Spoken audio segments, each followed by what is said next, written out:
You know, the beautification of Green Bay is just so important as we continue to develop, to redevelop, to remodel, to spend that extra time, that extra money, that extra Green Bay effort really makes for a beautiful city. You're going to be witnessing the Mayor's Beautification Award, annual awards that we give out to those who go above and beyond the call of duty.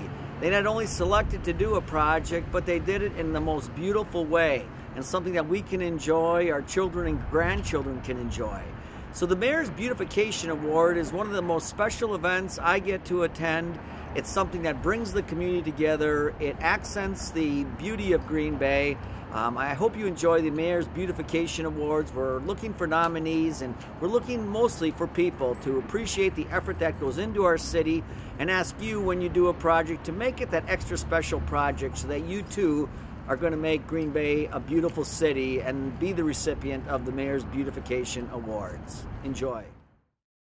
At this time, I would like to introduce the chairperson of the 45th Annual Mayor's Beautification Awards. Melanie Parma is with Somerville and Associates. She's an architect there and has led this committee, and she will be taking us through the program, and Mayor Schmidt is here to hand out the awards. So Melanie, thank you for being with us, and here we go. All right, thank you. Thank you. Can you hear me okay? All right, as we get ready to begin the awards presentation here, I just want to take a couple of minutes to talk about the selection process and how the award... Thank you, Jeff. It's malfunctioning. I know. Well, I could just hold it here, too. All right, sounds good. My husband is not here today, which is probably a good thing because he handles the sound technician at our church, and I'd be getting the evil eye, I think, if he saw me. So I have to hold the mic correctly, and we'll be good. So thank you again all for coming. So I just wanted to take a few moments and talk about the selection process and how the award winners are selected. The nominations come from a variety of areas over the course of the year. Correspondence, letters, emails, conversations to the mayor's office, as well as to committee members and committee members' own observations. So this year we had over 20 nominations, and the committee gets together and we go through the nominations, we place them in the correct category, we go and observe them on our own time, and then we get back together and actually tour all of the nominees together as a group prior to voting. And this year we have, I believe it is 10 award winners, and I just want to thank Global Recognitions for their donation of the beautiful awards that the recipients will be receiving today. So I don't know if Greg and Mike were able to make it here today, but thank you both for your beautiful donation in those awards. Our first award is for large buildings design. Would Bob Nielsen, Tom Hedge, and Bob Bush please come forward?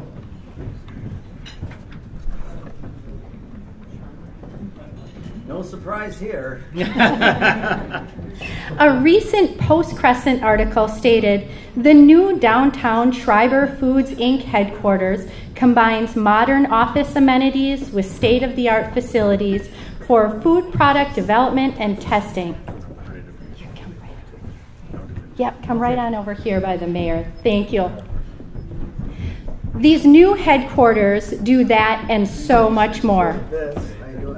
The Schreiber building has added a whole new dimension to downtown. The design team took credible care, being sensitive to downtown Green Bay. The square fronting the building was inspired by the series of squares in downtown Green Bay. A relief in the density of Green Bay, the landscaped green space provides a foreground to the building and adds value to the surrounding properties.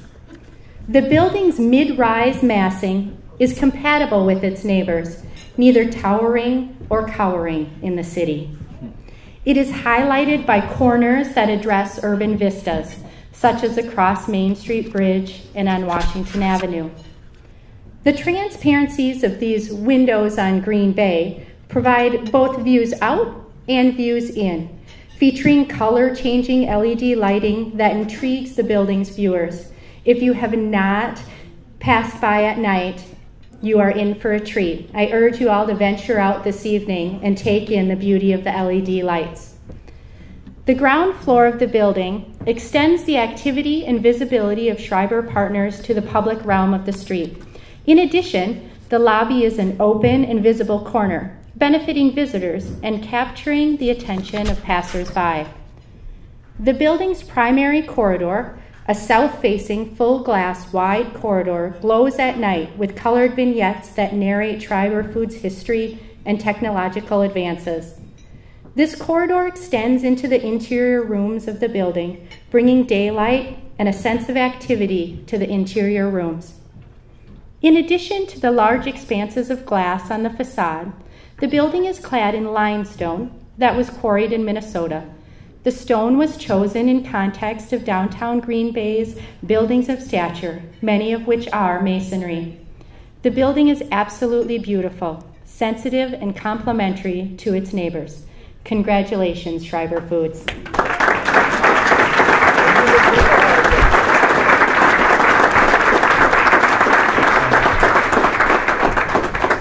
On behalf of Schreiber and clearly Bob Bush and Bob Nielsen, I've just got a couple of remarks. It's interesting because beginning about 70 years ago when our company was founded, the founders of the company asked us as employees and partners in the company to take care of three things. One was our customers, another was the employee partners of the company, and the other ones were the communities where we work and live across the world. And this award, Mayor and committee, means a lot to us because I think for us, with our new home office and global tech center, it's an indication that we might be on the track as it relates to what we do in the community and the right track at that. So we're very appreciative. We also acknowledge that we've gotten a lot of help from the community, Green Bay, and from the state. We thank you so much for that. And again, thanks so much for this award. It really does mean a lot to us as a company. So thank you so much. Thank you.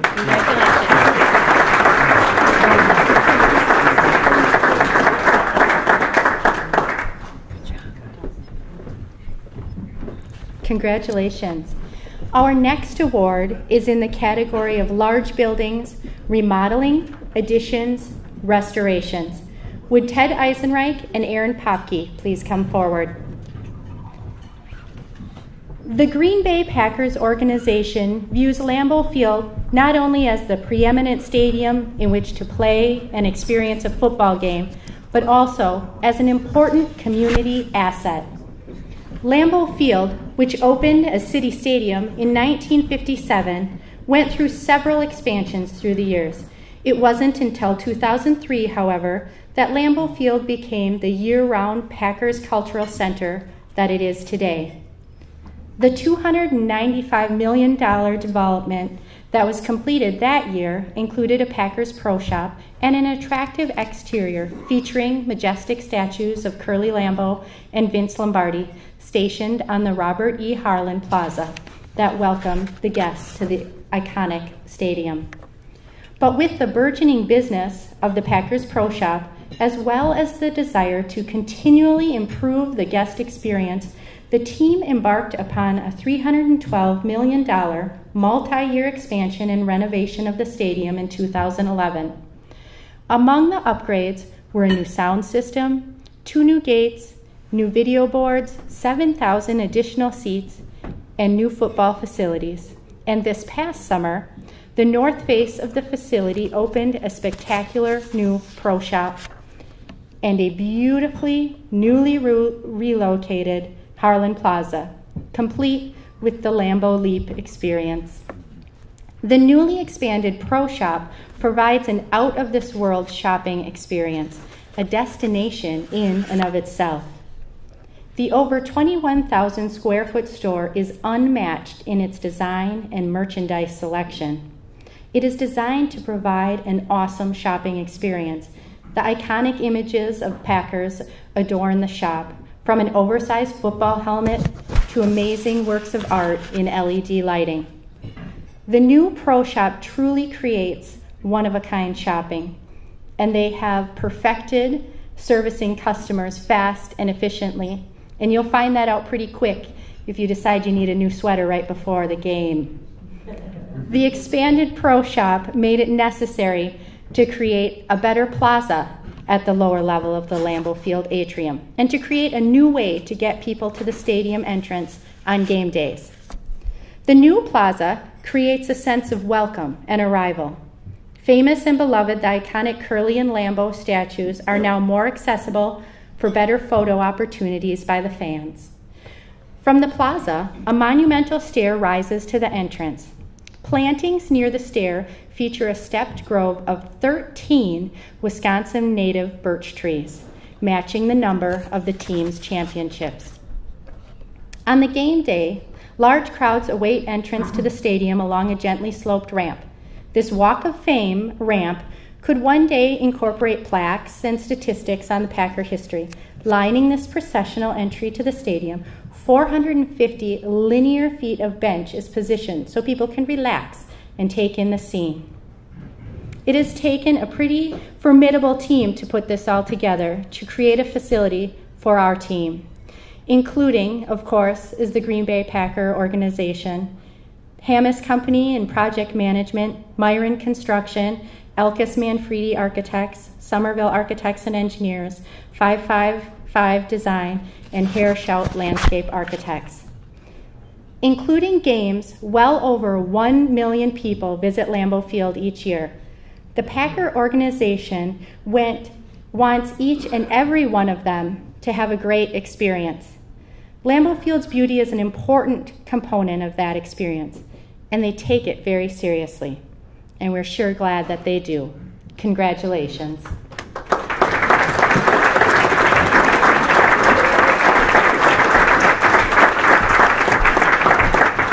Thank you, Melanie. Thank you, Mr. Mayor, and thanks to the committee for thinking of us for this award.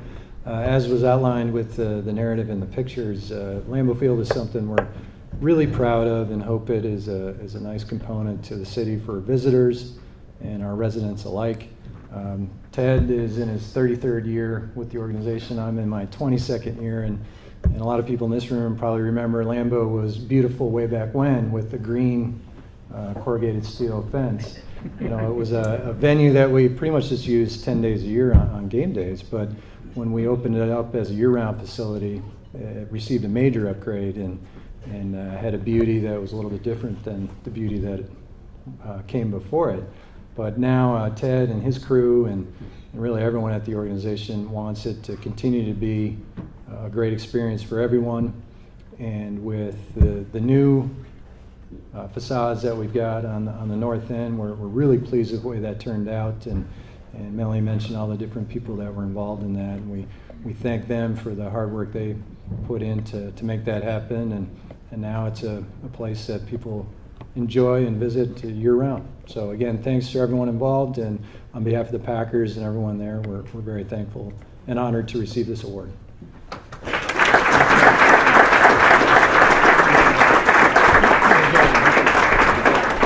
Congratulations. Our next award is in the category of large buildings, educational design. Would Tammy Van Dyke and Mike Stengel please come forward? Just over a year ago, the Green Bay Area Public School District acquired an old school building at 139 South Monroe. In 1 year's time, the district performed a nearly impossible task of taking a vacant 1929 building, gutting it, replacing all the systems, adding a 4,000 square foot addition, and being ready to open this past fall, ready for young learners on the first day of school. The Leonardo da Vinci School for Gifted Learners is the only public K-8 school dedicated to gifted and talented learners in the state of Wisconsin. Before purchasing this building, they shared building space at Langlade Elementary, which they quickly outgrew. The first challenge the district faced in remodeling was that all of the existing systems, mechanical, electrical, and plumbing, were vintage 1929. The district had them replaced with code-compliant and energy-efficient systems. What proved to be equally challenging was how to handle the unique historical elements of the building that they wished to preserve.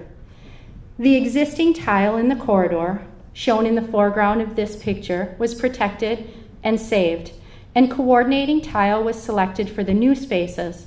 Small transition tile was placed at the juncture between the new and the old, creating a beautiful marriage of the two. Original decorative elements throughout the building were salvaged, preserved, and replaced, carrying on the history of the building. At the stairs, original finishes were maintained, and code-compliant elements, here the hand and guardrails, were added, but in a keeping to the original aesthetic of the building. And though the original building was designed as a school, the new classrooms have a whole new modern look. The classrooms focus on student-centered, personalized learning spaces, furniture, and technology. The model for this school is truly unique in that the students are grouped by academic ability versus age. So the classrooms need to accommodate a variety of ages of students, including items like adjustable height furniture.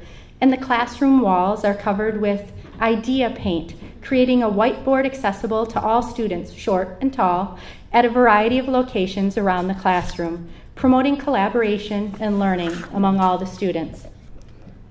The school also includes a variety of breakout spaces that are sensitive to the findings that different learners will respond better in diverse learning environments.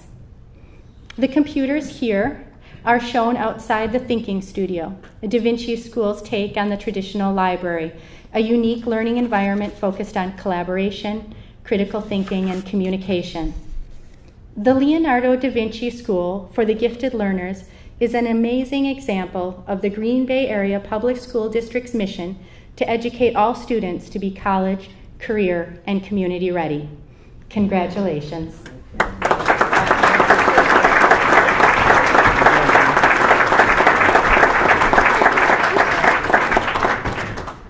I'd like to thank the committee and the mayor, and on behalf of the staff, the students, the parents, and the administration of the Green Bay Area Public Schools, to thank you for the award. We are delighted to be a part of downtown Green Bay. The students have been out about in the community, going to the library. We've been to downtown Green Bay and the Meyer Theater. And tomorrow they're actually coming to visit the mayor and learn about city government. So we are very pleased. Thank you so much.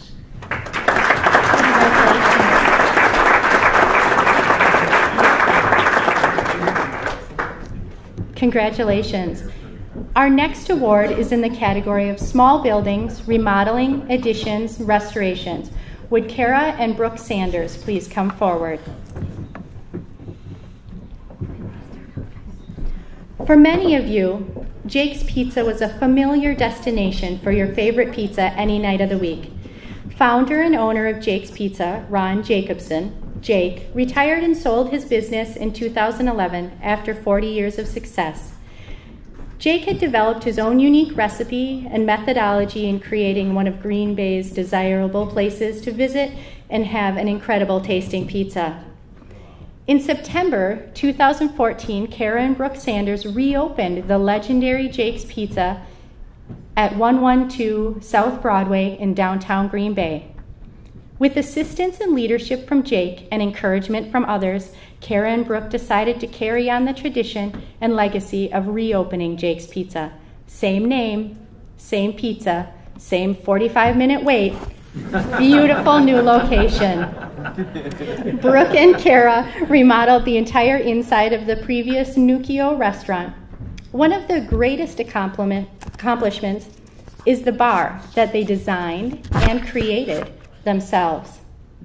As you enter, you will be drawn to the prolific artwork of Heather Peterman, a local artist and loyal employee of Jake's for 19 years. Her bright, bold, abstract artistry creates a feeling of warmth and happiness, adding to the uniqueness of the new Jake's Pizza. To the front of the restaurant, you'll notice the unique cigar box guitars displayed. Steve Grimm, a local artist and patron, designed the operable guitars. The kitchen is managed by Kara's husband, and Jake has come out of retirement and assists 3 days a week to help keep the tradition alive. In addition, loyal employees help create that delicious tasting pizza that we all love. Kara and Brooke have added their own flair and experience, incorporating Jake's memorable pieces into the restaurant, including the John Wayne picture featured in the back of the restaurant, which translate conversation to the remembrance of the former Jake's Pizza. For all their hard work, perseverance, and determination, we congratulate Kara and Brooke Sanders for making our community a better place and bringing back a legendary pizza establishment to our downtown. Congratulations.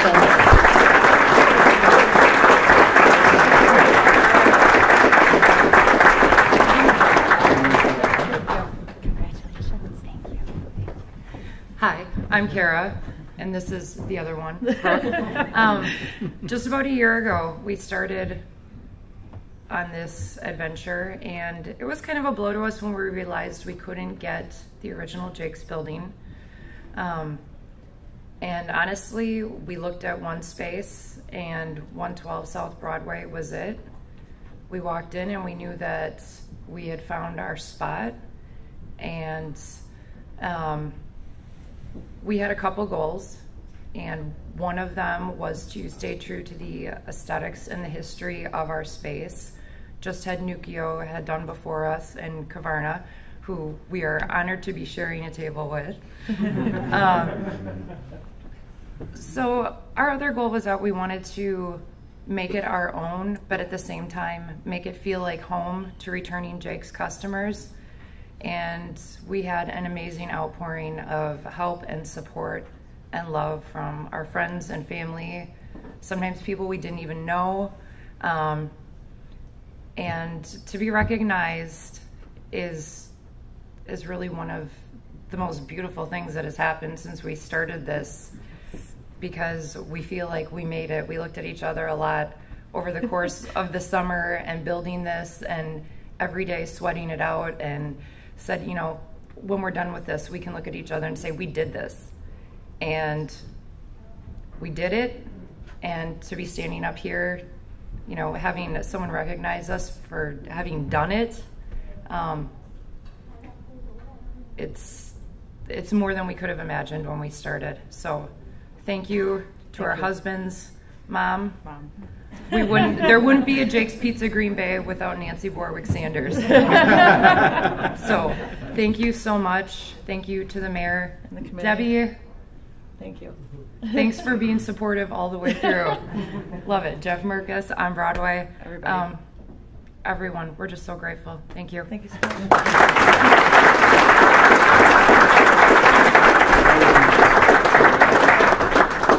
Congratulations.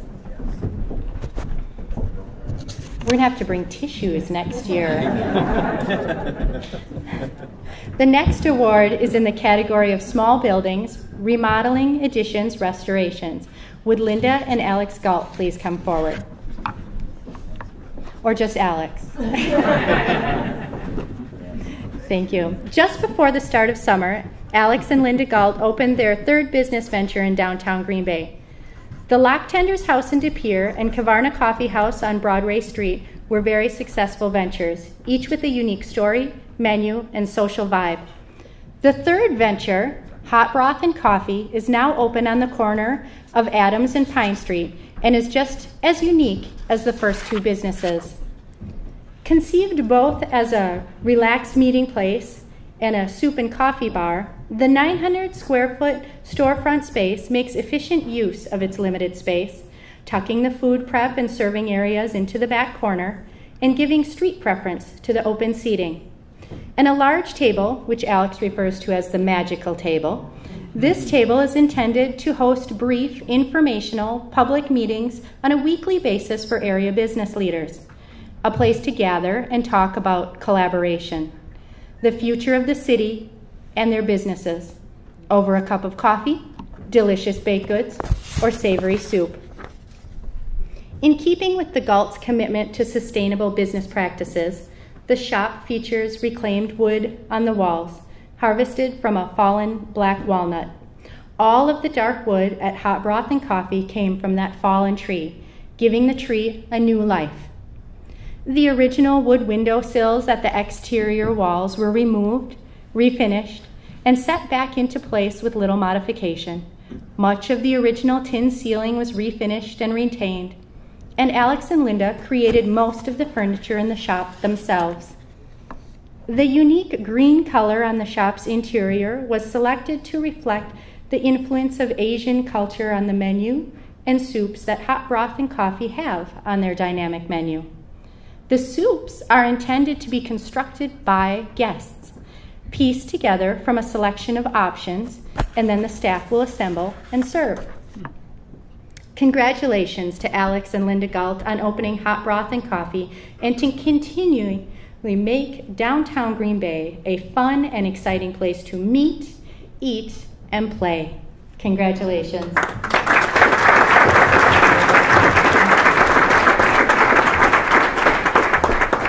Congratulations. I'll just keep this very brief. Thank you very much to the committee. It's been a privilege to serve downtown Green Bay for so many years, and it continues to be a place that we're very excited to be. I think Jeff can attest to the fact that we've been wanting to be on the east side for several years. I think he probably emailed me fairly regularly different possible locations that we could squeeze another Cabarna. At the end of the day, we felt like doing something a little bit different because it just adds more texture to our lives and hopefully to other people's lives too. So thank you very much, and have a nice afternoon.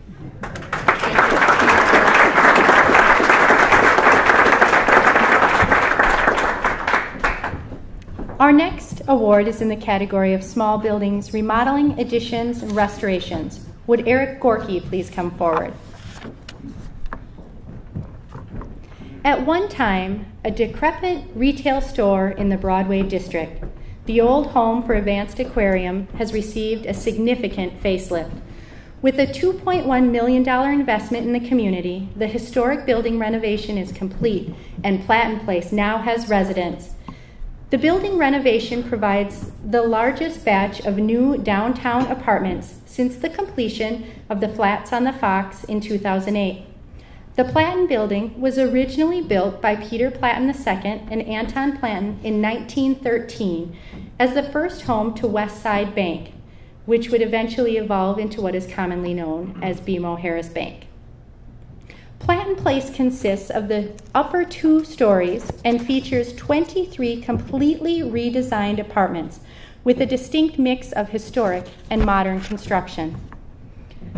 The newly finished apartments are full of design quirks, the result of finding an even balance between modern building code requirements and historic preservation rules, both of which were often in conflict.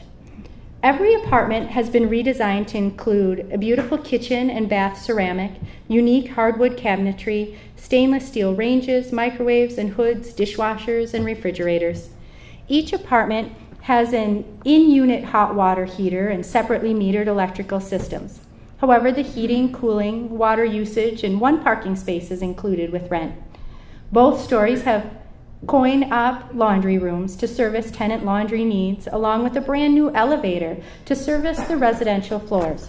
2 of the 23 apartments have been made to be handicap accessible as well. Due to existing window openings, columns, unique floor plans, etc., no 2 units are the same. Everything is original and custom built for each apartment, and historic elements were kept wherever possible. Everything has a renewed, new quality too, but not everything is new. Historic preservation rules meant little was done to the main hallways, with the wood molding and individually placed black, white, and brown floor tiles. Lighting was replaced with fixtures that reflect the original era of the building. Apartment doors were retained regardless of whether it actually led into a room or not. Some are walled off on the inside, but allowed the building to maintain the same look that it had back in 1913. The ground floor is rented out to 2 retail tenants, and the exterior of the building has been updated with fresh awnings, new exterior lighting, and a fresh new sign declaring Platten Place's place in history. Congratulations on bringing the building back to its original beauty. Congratulations.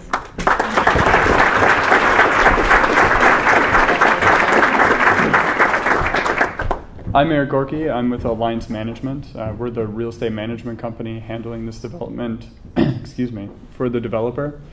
He couldn't be here today, so he asked that we accept it on his behalf. We'd like to start out by thanking the committee and the mayor, also Packerland Builders who helped with the project. Additionally, this project is one of the first of several that you've heard about in the news, and really is part of a new type of housing coming to Green Bay. So a lot of the design elements you saw, you'll see in other second floor housing projects that are being discussed. And as we see new companies move downtown, there will be increased demand for these types of apartments. So it's truly something special. If anyone wants to take a look, we do bring members of the public through. So just let me know. So, thank you.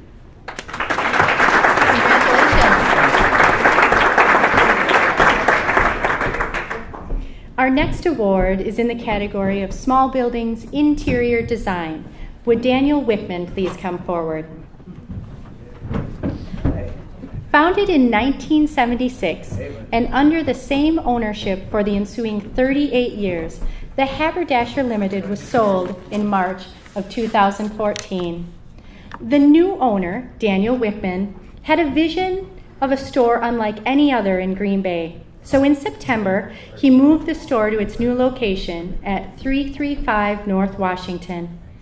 The vacant 2,500 square foot retail store overlooking Schreiber Park and adjacent to Hagemeister Park restaurant was transformed into a state-of-the-art retail store, unlike any in the Midwest.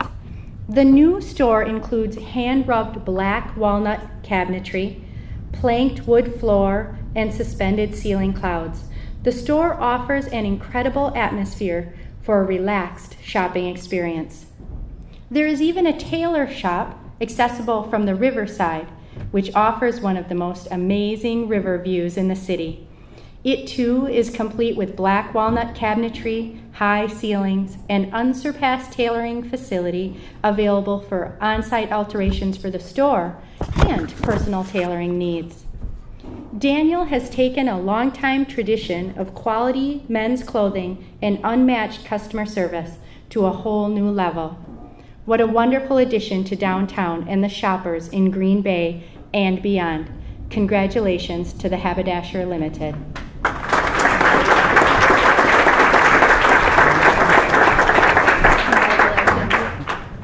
Just want to thank the mayor and the committee. It's a great honor. It's a privilege to get this award. It's been a great journey for the last 6 months. We couldn't have done it without H.A. Martin, Performa, Designs Interior. They made the whole process an ease for me. I want to thank my parents, and just it's great to be part of downtown Green Bay. I love it here, so it's good to be here. All right, thanks.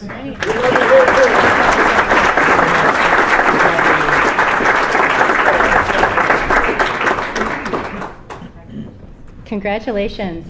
Our next award is in Small Buildings Housing Developments. Would Garrett Bader please come forward?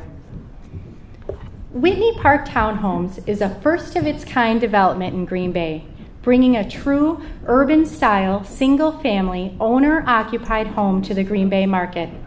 Garrett's goal was big: rebuild a neighborhood that was allowed to deteriorate over the past 20-plus years.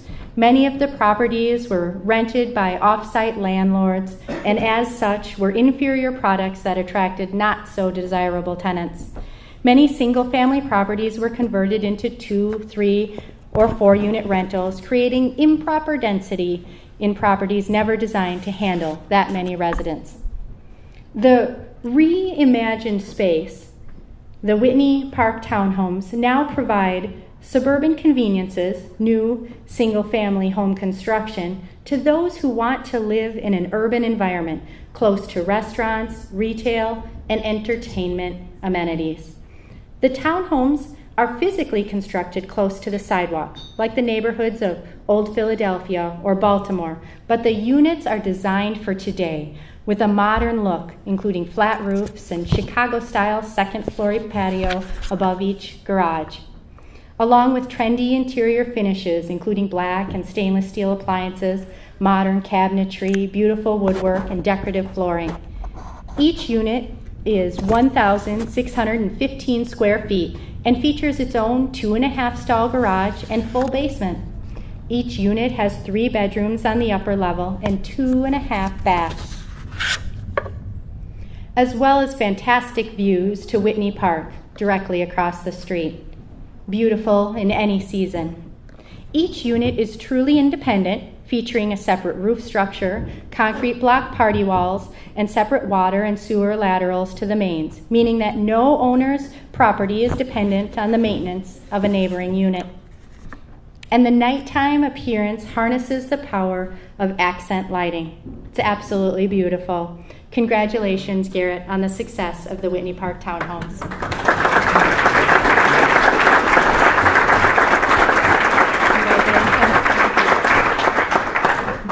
Good afternoon. Thank you for being here. Thanks to Melanie, to Gary, to the mayor, to the entire committee. For those who know me and know this project well, this project was much more a labor of love than it was a traditionally underwritten development project. I promise you that. But it's because I look out and I think it's because why we're all here. This is such a special place to live, and I hope we all know that. For many reasons, we shouldn't exist on this earth, especially we shouldn't have a football team, that's for darn sure. But it makes us globally known. And so when I moved back, it's like, all right, let's bring some of these things that I've seen and lived in bigger cities to Green Bay so we can really take advantage of what we are and how special we are. I wanted to prove that we could do this urban style of townhouse downtown. I wanted to prove that we could make it look modern. Like you've seen smaller cities, going to shake up some people in Green Bay a little bit. What I would ask from everyone here in the audience is to help me going forward. A lot of these projects don't happen without some degree of municipal assistance. You know, redeveloping, especially near downtown, there's such an increased cost compared to building on the suburban fringe. Projects like this don't happen if that's not involved. So when you read in print folks like the mayor or elected officials that are vying for this, and you know, some people think it's a dirty word these days to put funding in. It's needed. Excuse me. Here, for instance, we're going to take this block, and before we started, there were 5 dilapidated rental properties on it. They each collected about $1,000 per year in tax receipts. You had $5,000 per block. When we're done here, if we can finish out and do the last stretch like we want to, we'll have 10. We're going to collect close to $30,000 a year in tax receipts. You're going from 5 to 30. That's huge. When we all want our toilets to flush and water to come out the faucet, that's huge to be able to apply that density and make great things happen. So I hope we can do more of this. I hope we support all of us that try to make it happen. So thank you very much. This means a lot. Thank you.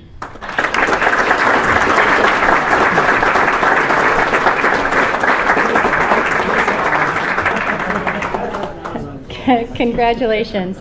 Our next award category is Continuing Beautification. Would Dr. Jeff Raffin please come forward? Northeast Wisconsin Technical College is a national leader in higher education. NWTC acknowledges that their facilities need to support their outstanding curriculum, educators, and students. Today, we acknowledge that NWTC has created outstanding learning environments in Green Bay over the years and continues to do so with additions to the main campus, such as the new health science facility, and with the expansion of the Artisan and Business Center and the Arts Corridor on the east side of Green Bay. The new health science spaces are modern and high-tech, and were planned to promote optimal engagement in the classroom and lab settings. Students who have simulating environments will maintain a higher level of engagement, thus promoting a higher level of retention and program success. These spaces also include many student spaces, or people pockets as we call them, for students to relax and study, and are very popular for students to gather in small groups and collaborate. The new Simulation Center quadruples the ability of the college to do simulation activities in the realistic environments that mimic the healthcare workplaces that college graduates will be employed in. Valuable debriefing rooms attached to each simulation space allow students and faculty to critically evaluate their practice in simulation using audio and visual recording capability that is present in the new setting. The Caregiver Learning Lab creates an improved learning environment for the nursing assistant program, of which over 400 students per year are trained in NWTC's nursing assistant program. It has unique features of including a home care setting, including a kitchen, bathroom, and 2 bedrooms, so all the healthcare students can experience taking care of a client in their own home, a growing need these days. The Wellness Center Lab setting is critical to the success of the college's newest associate degree, Wellness and Health Promotion. The space has been designed to support a variety of exercise and training equipment, providing a wide array of learning opportunities for their students. And speaking of wide array of learning opportunities, that is exactly what is happening at the Artisan and Business Center on the east side of Green Bay as well. The mission of the Northeast Wisconsin Technical College Artisan and Business Center is to promote the production of crafts as a means of fostering the creation of new job opportunities through the entrepreneurial model. The Artisan Center seeks to provide technical and business training for aspiring and practicing craft artisans. The center continues to grow, providing amazing opportunities in the community, including a textile studio with 3 Knolting long arm quilting machines, a woodworking studio with 8 Powermatic lathes and 4 Delta mini lathes, a fully equipped jewelry studio, a fully equipped clay studio with 15 pottery wheels, both kick and electric. It includes team building, creative spaces, classrooms, and brand new well-equipped kitchen to support the studios and its activities. The Artisan Center works with area nonprofit organizations to tailor art experiences to their organizations, and partners with area K-12 schools to implement creative service projects using the STEAM model. That's science, technology, engineering, art, and math. They also work with businesses on corporate team building, offering a unique corporate team building experience like no other in the area. Participants cultivate the capacity to communicate their own ideas while respecting and learning from the perspectives of others, resulting in the creation of collaborative works of art. The facility is open to our community with workshops, symposiums, and classes featuring local, regional, and national talent, and their doors are open during open lab opportunities where beginners to advanced students can access their safe, clean, organized, and beautifully equipped labs for just a modest fee. NWTC continues to provide our community with amazing, unique, and beautiful opportunities. Congratulations.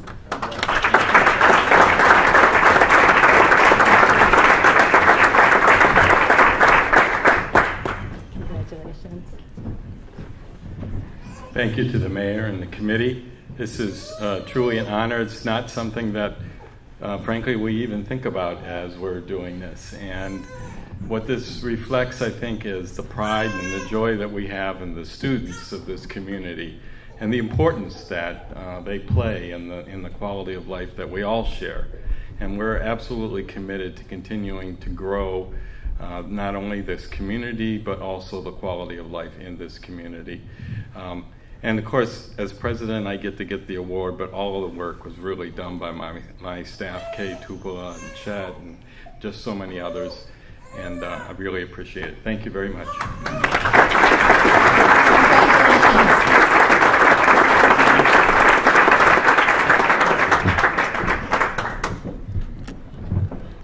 The Environmental Committee of the Downtown Kiwanis Club is a major sponsor of this awards program.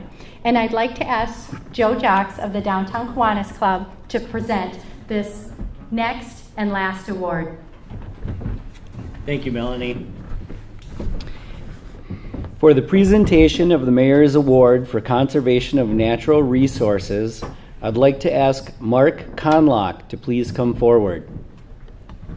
While Mark is coming up, I just wanted to make a comment. If you do want to join a very dynamic and active service club, we are the Downtown Kiwanis Club, and we meet in the Bellin Building at noon on Mondays. So if you ever want to at least check us out, come on in for a free lunch at the Black and Tan, and then we can go from there. Now, Green Bay Botanical Garden has implemented many sustainable practices that have directly impacted the presence of bees and pollinators at the garden, reduced staff exposure to chemicals, and increased visitor interaction with the natural world. Much of this can be attributed to the dedication and leadership of the Botanical Gardens Director of Horticulture, Mark Conlock. Mark has helped the garden implement a number of sustainable practices. One such practice to reduce the use and exposure to chemicals is that the botanical garden staff controls weeds mainly by hand pulling.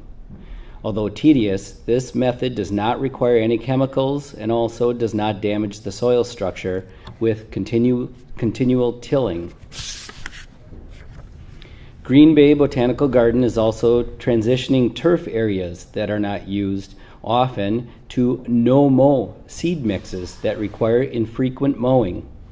These turf areas therefore require less fossil fuel inputs to maintain and then become habitats for insects and other animals. The garden grows about 20,000 annuals from seed for use in the garden beds.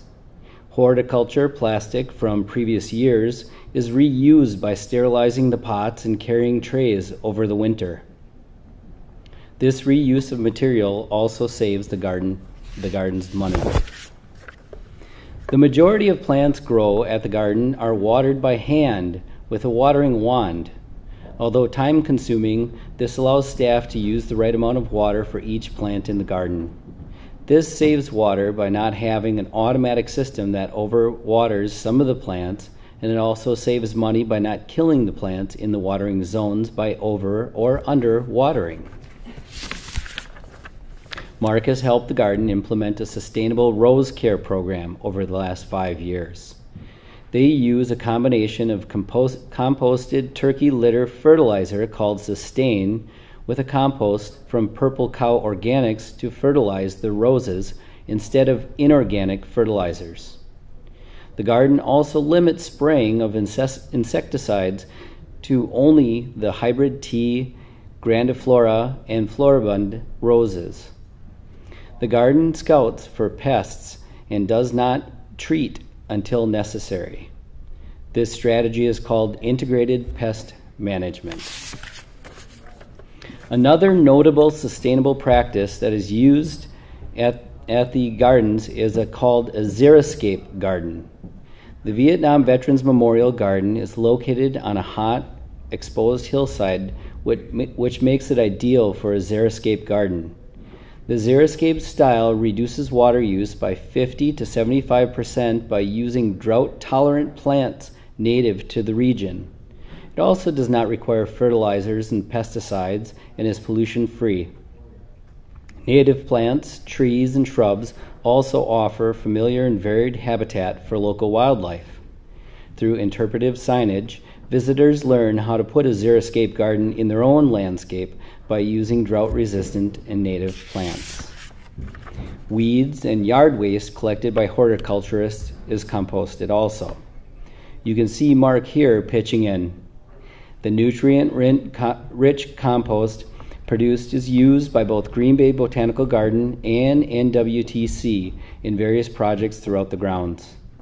Composting at the garden is a very simple way to keep all this organic plant matter out of the landfills and recycling it into a useful product. Thank you, Mark. Through these many sustainable practices, not only the flowers, but the entire ecosystem at the garden is thriving. Congratulations.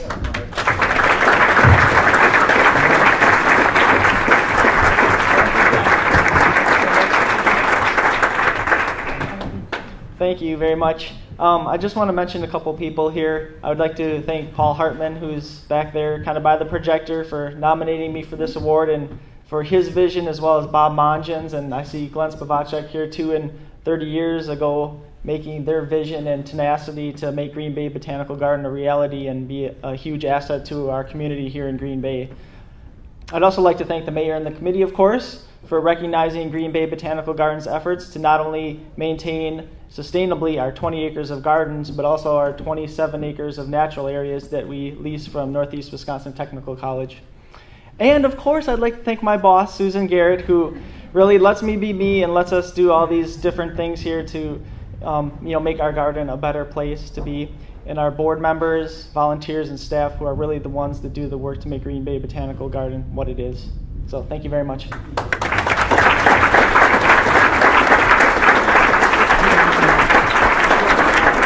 Congratulations. Thank you. That concludes our awards presentation. I just want to take a moment to acknowledge my fellow committee members that are here today.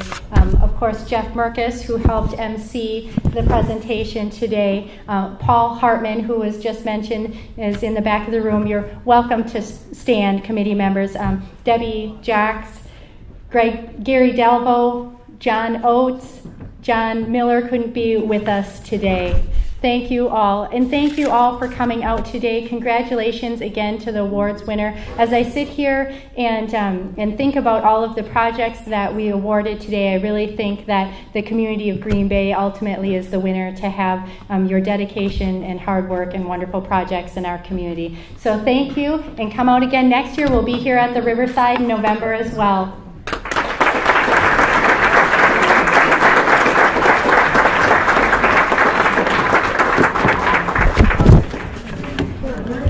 Good job, keeping it moving. Good job. How do we do? What's the time? Yep.